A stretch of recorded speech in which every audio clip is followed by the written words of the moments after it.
Thank you for tuning in to another episode of Forgotten Gear Restorations. And we are duking it out with a Fender Princeton Reverb, the perfect case for not leaving well enough alone, if ever there was one. We're going to replace the wimpy old OT with a larger Allen-style TO20 for some added girth and juice. Don't forget to like and subscribe. All right, Derek, I'll just give you a quick walkthrough. This moved a little quicker than I was expecting, but that's a good thing, right? So let me grab a chopstick.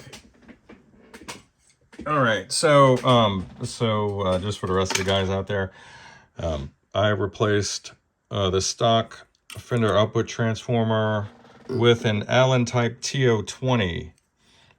So that's going to give them some extended headroom and a low frequency response.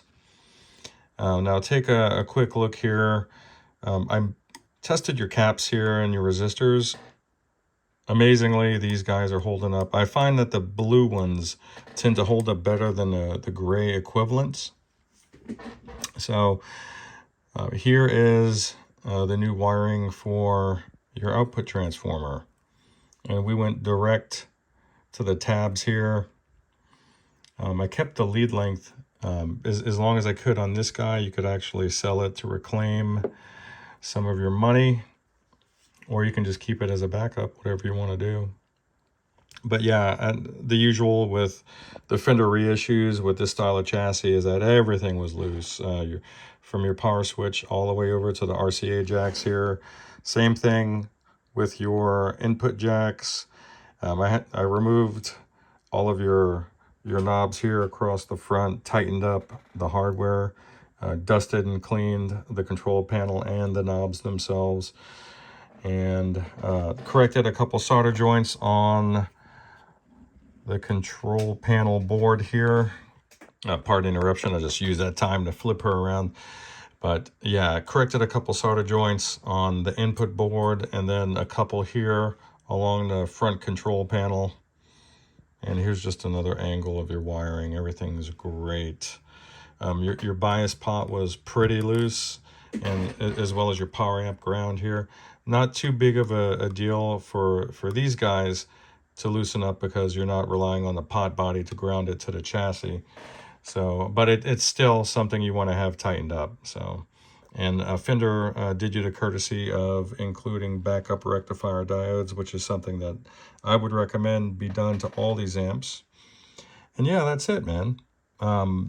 Get familiar with it. The other mod that I was referring to is basically going to replace this green lead here with a 1 meg resistor, just to pad the input.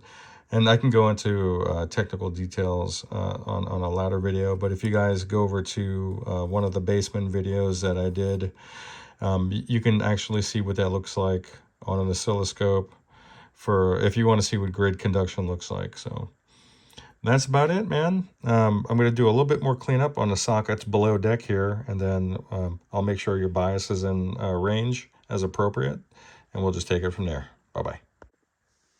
And this shot probably says it all. If you look at the difference in width of the core sizes here, the TO20 unit is much beefier. And it's a different sound.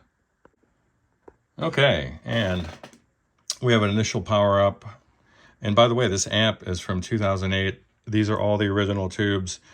This thing has such low mileage on it. The tubes test great. So running a little cool.